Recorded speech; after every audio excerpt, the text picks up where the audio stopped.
तो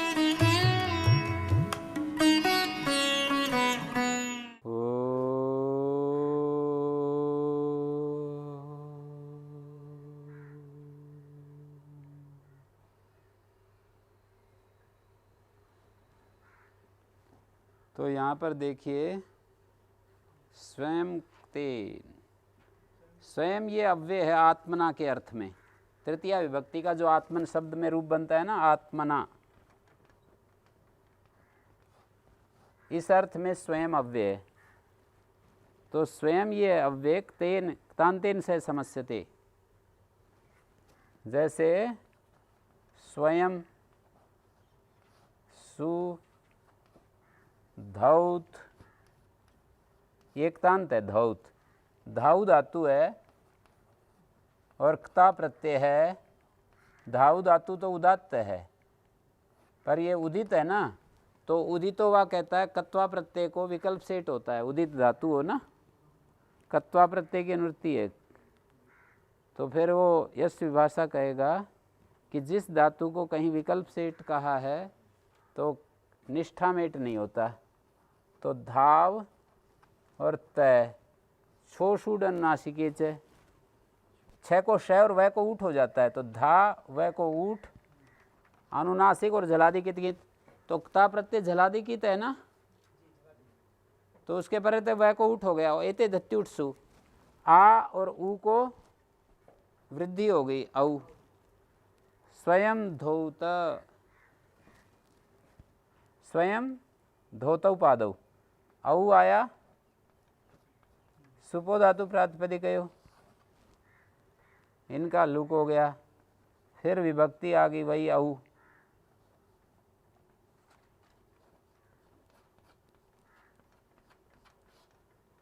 स्वयं धोतौ का अर्थ है स्वयं धोए हुए पैर, किसी दूसरे ने नहीं धोए। ठीक हो गया। द्वितीयांतम तस्य द्वितीयया सह संबंधो नोपपद्यते, स्वयं जो है आत्मना के अर्थ में है। काश का पढ़ रहा हूँ, आत्मना के अर्थ में है, तो द्वितीया ऊपर से जो अनुवृत्ति आ रही है उसका तो यहाँ अन्वय हो नहीं पाएगा। द्वितीया ग्रहणम उत्तरार्थम अनुवर्तते, द्वितीया की अनुवृत्ति आ रही है पर इस सूत्र में नहीं लगेगी, अगले वाले सूत्रों में तो जाएगी, पर यहाँ द्वितीया का संबंध नहीं लगेगा।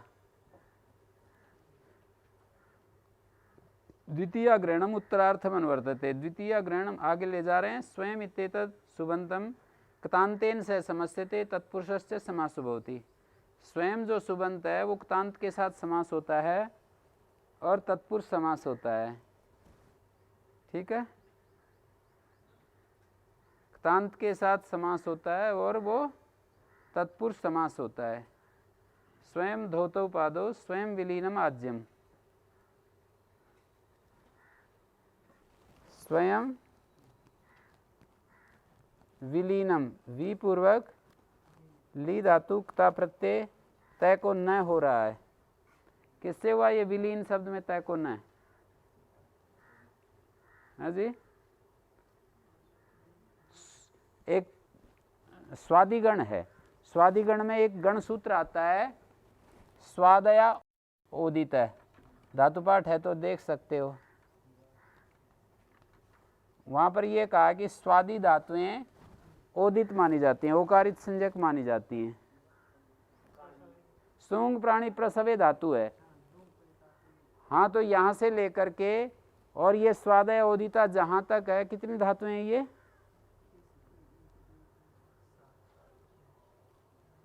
स्वादय ओदिता को छोड़कर कितनी धातुएं हैं? हाँ, सूंग प्राणी प्रसवे से लेकर स्वादय ओदिता तक 9 धातुएं हैं।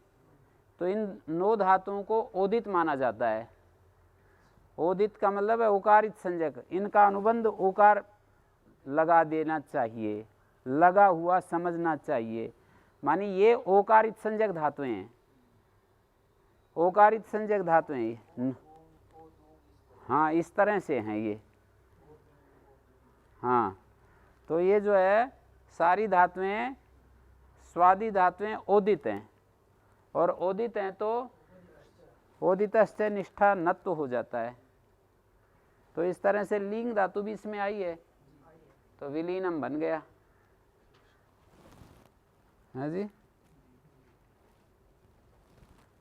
स्वयं विलीनम आज्यम।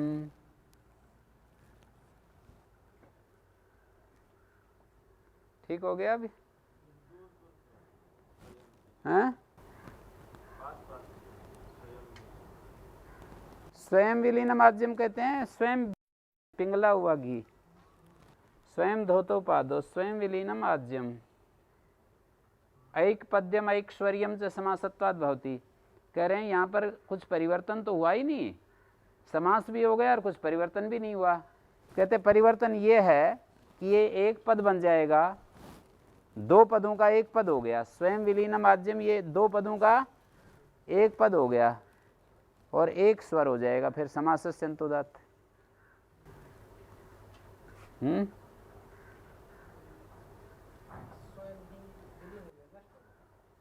विलीन माने पिघल गया, घी नहीं होता है तो वो पिघल नहीं जाता है। कभी कभी वायुमंडल में गर्मी हो तो पिघल नहीं जाता है, तो उसी स्थिति को दर्शा रहा है ये शब्द। विलीन शब्द को क्तांत कैसे कहोगे? यहाँ पर कहा है कि स्वयं शब्द का क्तांत के साथ समास होता है, और क्तांत क्या होगा? प्रत्यय ग्रहण यस्मात् सविता तदादे तदंतस्य ग्रहणम भवति। ली धातु से क्ता प्रत्यय आया, उपसर्ग सहित से तो आया नहीं।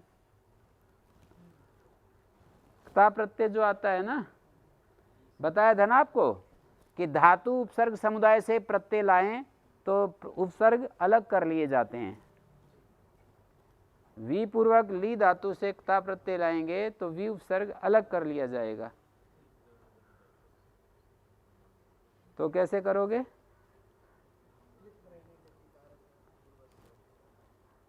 कृत ग्रहण गतिकारक पूर्वस्यापि ग्रहणम भवति, ये परिभाषा लग जाएगी कि कृत प्रत्यय के ग्रहण में क्ता प्रत्यय कृत है, कृत प्रत्यय के ग्रहण में गति पूर्वक और कारक पूर्व का भी ग्रहण, ये गति पूर्वक है। वी जो है गति संज्ञक है।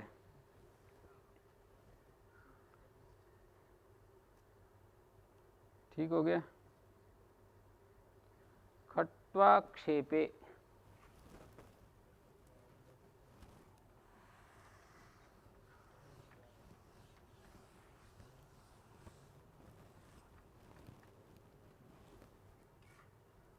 खट्वा शब्द जो है निंदा गम्यमान हो,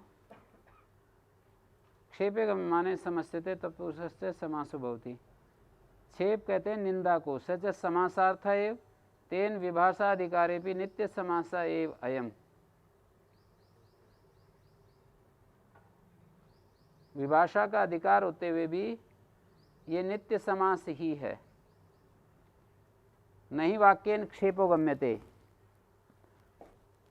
जैसे ये विभाषा है ना, महाविभाषा चल रही है, तो महाविभाषा के होते हुए भी ये नित्य समास ही है, क्योंकि वाक्य के द्वारा निंदा नहीं जानी जाती, एक पूरा एक शब्द ही निंदावाचक बनता है। खट्वा शब्द ऊपर से द्वितीया की अनुवृत्ति आ रही है। खट्वा शब्द द्वितीयांत क्तांत के साथ समास होता है, जैसे खट्वाम आरूढ़ है। अब ऐसा बोलेंगे ना, खट्वाम आरूढ़ा, निंदा नहीं जानी जाएगी, ये अर्थ निकलेगा खट्वा पर बैठ गया। लेकिन खट्वारूढ़ कह देंगे तो निंदा जानी जाएगी। खट्वाम आरूढ़ा निंदा नहीं है, पर खट्वारूढ़ कह देंगे ना, क्या निंदा होती है? कोई व्यक्ति गुरुकुल में आता है, आज्ञा पूरा पढ़ाई पढ़े, गुरुजी से आशीर्वाद ले, और फिर उसको गृहस्थ आश्रम की बात सोचनी चाहिए कि मैं गृहस्थ आश्रम में जाना चाहता हूँ आशीर्वाद लेकर। और जो ऐसा नहीं करता, बीच में ही चला जाता है, हैं? तो उसकी इस शब्द से निंदा करते थे उस युग में, हैं? ये खट्वारूढ़ शब्द उस निंदा के लिए प्रचलित होता था उस समय, जो गुरुकुलवास को बीच में त्याग करके और गृहस्थ आश्रम में प्रवेश कर जाए। हैं? हैं?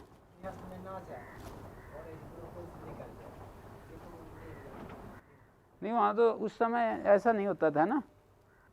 उस समय की जो परिस्थितियाँ थी, या तो गुरुकुल में रहेगा या फिर शादी करके अपना कामकाज देखेगा, हैं, कुछ बिजनेस करेगा, खेती करेगा, कुछ करेगा, मतलब कुछ काम करेगा, अपने बच्चों को पालेगा। मतलब वो वहाँ की परिस्थिति ऐसी थी, या तो गुरुकुल में रहे या वहाँ जा कर के ऐसे थोड़ी बैठने देते थे वहाँ। तो गुरुकुल छोड़ने का मतलब ही ये था, सीधा गृहस्थ में जाना।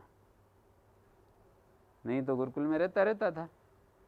तभी तो कोई 48 वर्ष तक रहते थे। जिनको गृहस्थ में नहीं जाना होता था तो वो 48 साल तक रहते ही रहते, फिर नहीं हिलते थे, हैं, पढ़ते ही रहते थे। क्या सेवा करते रहते थे, पढ़ते रहते थे, लगे रहते थे वहीं अपने।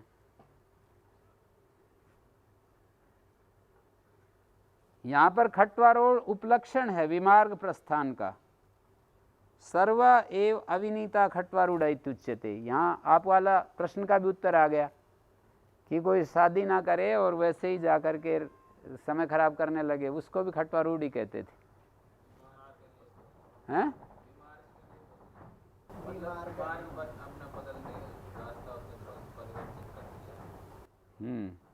विमार्ग का मतलब है यहाँ पर निंदित मार्ग पर चल पड़े। हाँ, विमार्गे या प्रस्थानम, विमार्ग प्रस्थानम तस्य उपलक्षणम। विमार्ग,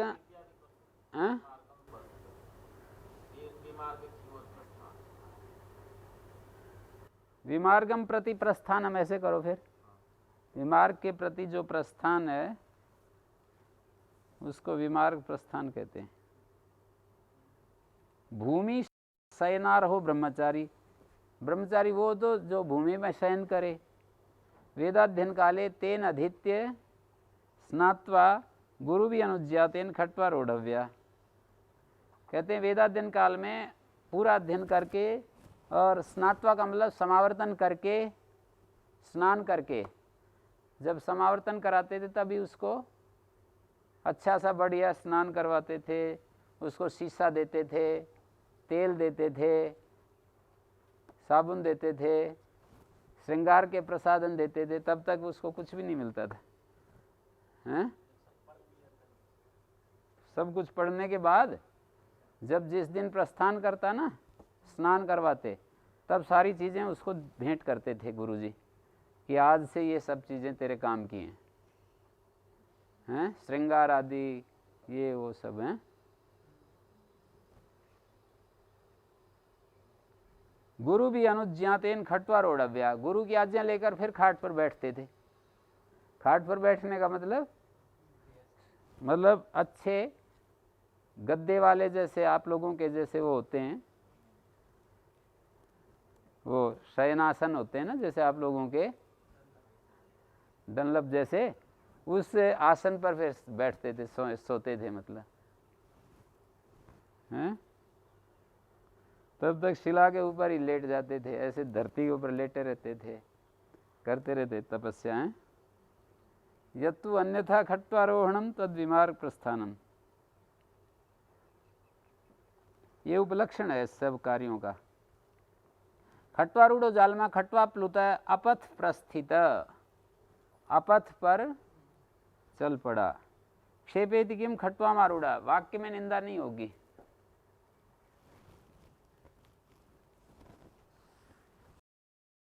ये एक शब्द जो था ना, ये एक दो शब्द थे जो प्रचलित थे, उसके लिए पाणिनि ने सूत्र बनाया।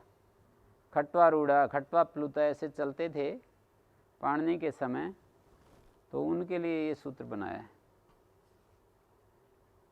सामी, सामी ये अव्यय है, अर्ध शब्द के पर्यायवाची है। तस्य असत्ववाचिता द्वितीय नास्ति संबंध। अव्यय जो होते हैं वो असत्ववाची होते हैं, अद्रव्यवाची होते हैं। चादेव असत्वे भी कहा है ना, असत्ववाची, अद्रव्यवाची। तो यहाँ पर कह रहे हैं कि जो सामी शब्द है ये अद्रव्यवाची होने से द्वितीया के साथ इसका संबंध नहीं बैठेगा, तत्सुबंतम क्तांतेन से समस्यते। क्तांत के साथ समास होता है, तत्पुरुष समास होता है। सामी कृतम सामी पीतम सामी भुक्तम ऐकपद्यम ऐकस्वर्यम च समासत्वात् भवति। हैं? सामी कृतम का मतलब आधा किया, सामी पीतम आधा पिया, आधा खाया, ऐकपद्यम ऐकस्वर्यम च समासत्वात् भवति। एक पद और एक स्वर हो जाता है समास होने से, क्योंकि समास होने पर भी वही रूप, बाद में भी वही रूप, तो इसमें फर्क क्या पड़ा? एक पद हो गया, क्तांत के साथ समास हो गया ना, स्वर बदल जाएगा ना, पूरे दोनों शब्दों का एक ही स्वर रहेगा। समासस्य अन्तोदात्त।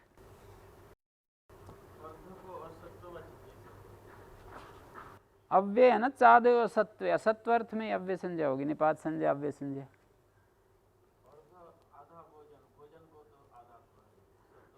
भोजन, भोजन को कह रहे हैं आधा, तो आधा ही है। आधा शब्द थोड़ी सत्ववाची है, आधा शब्द तो एक गुण को कह रहा है। जब वो किसी चीज के साथ मिलेगा तब आप कहोगे कि ये द्रव्य में वर्तमान है। जैसे आधा पिया, यहाँ आधा जो है सत्ववाची है, पिया ये क्रिया है।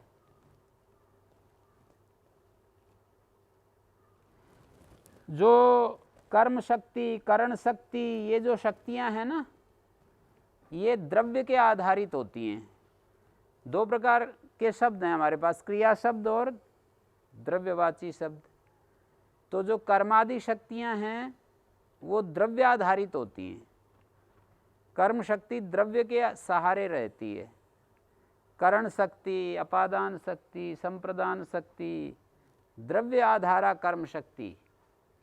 तो द्रव्यवाची से ही द्वितीया हो सकती है, या द्रव्यवाची से द्वितीया नहीं हो सकती। तो ये द्रव्य नहीं है सामी। सामी द्रव्य नहीं है तो कर्म भी, विभक्ति, कर्म शक्ति भी नहीं आ सकती। पता है ना भाई? कर्म शक्ति द्रव्याधारा, जैसे घटम पश्यति, तो यहाँ पर घट एक द्रव्य है, उसके अंदर कर्म शक्ति भी रह सकती है, कर्तृशक्ति भी। घटोऽस्ति, यहाँ कर्तृशक्ति है। घटेन कार्यम कुरु, तो यहाँ पर करण शक्ति रहती है। घटाय गच्छति, हैं? घटात जलम गृह्णाति, घटे जलम निक्षिपति, हैं? घटे जलम निपातय, यहाँ अधिकरण शक्ति है। और संबंध को बताने वाली जो शक्ति है, संबंध को बनाने वाली विभक्ति, शक्ति नहीं कहते वहाँ, संबंध को बताने वाली विभक्ति भी आ जाती है। एतत् अस्य घटस्य जलम अस्ति,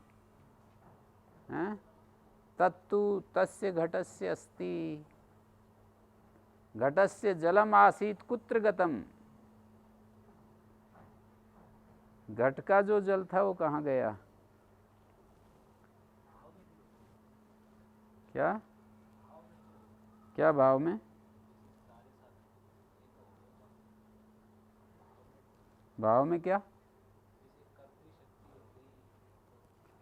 भाव जो घयादि प्रत्यय हैं वो तो फिर शक्ति युक्त हो ही जाते हैं। कृत अभी तो भाव द्रव्यवत भवति, तो उनमें तो फिर कर्तृकर्म आदि शक्तियाँ होती हैं। जैसे पाकम पश्य, पचन क्रियाम पश्य, पाकेन कार्यम नास्ति, पाको अस्ति, पाको वर्तते, यहाँ पर कर्तृशक्ति है। पाकाय गच्छति, यहाँ संप्रदान शक्ति है। ऐसे सारी शक्तियाँ, कृत अभीत भाव द्रव्यवत होता है। तिंग अभीत भाव तो क्रिया मात्र को कहेगा, और कृत अभीत भाव द्रव्य को कहेगा, मतलब द्रव्य जैसी स्थिति को कहेगा। द्रव्य को नहीं कहता, मतलब वो द्रव्य जैसी स्थिति को प्रकट करेगा। तिंग अभीत भाव तो क्रिया को कहेगा, साध्य क्रिया को, और कृत अभीत भाव सिद्ध क्रिया को कहेगा। सिद्ध क्रिया जो है द्रव्य जैसी स्थिति को प्राप्त हो जाती है। आख्यात शब्दे भागाभ्याम साध्य साधन वर्तिता प्रकल्पिता यथा शास्त्रे स घयादिषु अपि क्रमा साध्यत्वेन क्रिया तत्र धातु रूप निबंधना सत्वभूत सुयस्तस्या स घयादि निबंधना साध्यत्वेन क्रिया तत्र धातु रूप निबंधना। जैसे हम पाका बनाते हैं तो पच धातु से साध्य क्रिया कही जाती है। सत्वभूतस्तु यस्तस्या, उसी साध्य क्रिया का जो सत्व भावापन्न रूप है, उसी साध्यभूत क्रिया का सत्व अवस्था को प्राप्त हुआ जो रूप है वो घय आदि के द्वारा कहा जाता है। और प्रकृति प्रत्यय मिलकर के प्रत्यार्थ को कहते हैं। तो कृदंत शब्दों में प्रत्यार्थ प्रधान हो जाता है। कृदंत शब्दों में जैसे घय प्रत्यय साध्य क्रिया के सिद्ध रूप को कहता है, तो भाववाची शब्द सिद्ध रूप को कहेंगे, अर्थात द्रव्य जैसी स्थिति को प्रकट करेंगे। कृदाभितो भाव द्रव्योद्भवति। साध्यत्वेन क्रिया तत्र धातु रूप निबंधना, धातु रूप के आश्रित साध्य क्रिया। सत्वभूतस्तु यस्तस्या, उसी क्रिया का जो सत्वभूत अर्थ है वो प्रत्यय के द्वारा कहा जाता है, घयादि के द्वारा कहा जाता है। भाववाच्य जितने भी होते हैं ना, तिंग अभित भाव, जैसे संयते बोलते हैं तो वहाँ शींग धातु और ते भी भाव में आया है और शींग धातु भी भाव क्रिया को कह ही रही है। तो शींग का जो क्रिया रूप अर्थ है वो ते के द्वारा कहा जा रहा है या यते के द्वारा, संयते। बीच में विकर्ण प्रत्यय तो उसी का द्योतक होता है जो तिंग प्रत्यय होता है ना, उसी अर्थ को जो बीच में विकर्ण प्रत्यय आता है उसी को द्योतित करता है। काला द्वितीयाक्ते नीति वर्तते, कालवाची शब्द जो द्वितीयांत है, ऊपर से द्वितीया की अनुवृत्ति आ रही है। तांतेन से समस्यन्ते तत्पुरुष से समासो भवति। अनत्यंत संयोग के लिए वचन है। अगला सूत्र अत्यंत संयोगे आ रहा है, तो अत्यंत संयोगे तो वो कर देगा। ये अनत्यंत संयोग के लिए है। काला इति न स्वरूप विधि, काला जो है यहाँ पर स्वरूप विधि नहीं लेंगे, यहाँ पर कालवाची शब्द लेंगे। स्वरूपम लोगे क्यों? वो क्यों नहीं लोगे जब स्वरूपम शब्द शब्द संज्ञा बोल रहे हो? वो क्यों नहीं लोगे? जब स्वरूपम अपने आप ही कह रहे हो तो उसकी बाधा किस तरह से की?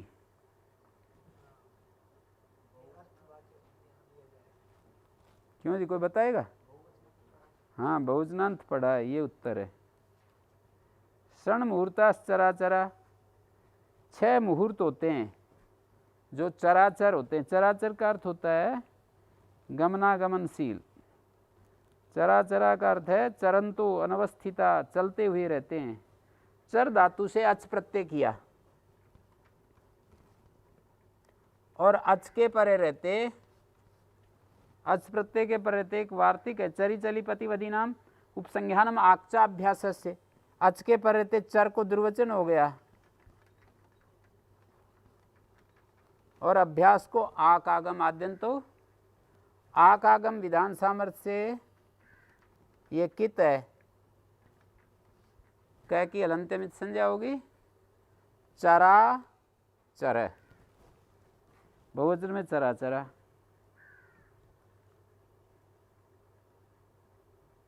दुर्वचन हो गया, आकागम हो गया अभ्यास को। चरंतो अनवस्थिता, कदाचित अहर गच्छन्ति कदाचित रात्रिम। 6 मुहूर्त हैं जो चराचर हैं, कभी तो वे दिन में जाते हैं, कभी रात में जाते हैं। है जी, वो जो 6 मुहूर्त हैं कभी दिन में जाते हैं, कभी रात में जाते हैं। 6 मुहूर्त हैं, वो 6 मुहूर्त कभी तो दिन के समय निकल जाते हैं। कब? जब उत्तरायण काल होता है तो दिन में वो 6 मुहूर्त बढ़ नहीं गए। 6 मुहूर्त होता है 48 मिनट का। उत्तरायण काल में तो दिन में और दक्षिणायन काल में रात में। अब समझ गए? हैं?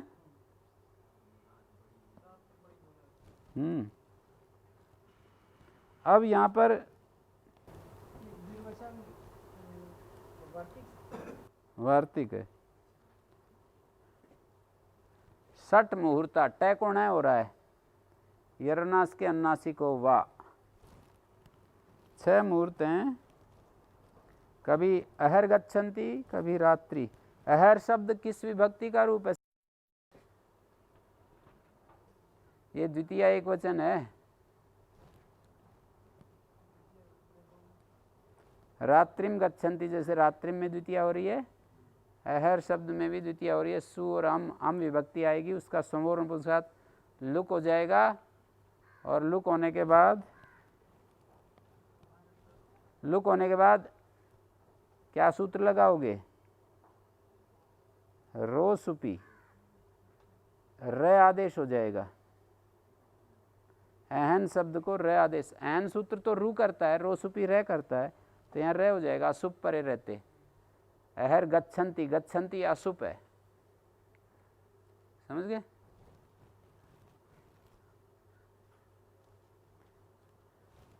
तो उदाहरण है अहर अतिस्थिता मुहूर्ता अह संक्रांता। उदाहरण ये है, ये तो व्याख्या करके बताया है। क्षण मुहूर्ता चरा चरा कदाचित अहर गच्छन्ति कदाचित रात्रिम, ये तो अहर अतिस्थिता, ये उदाहरण बनेगा।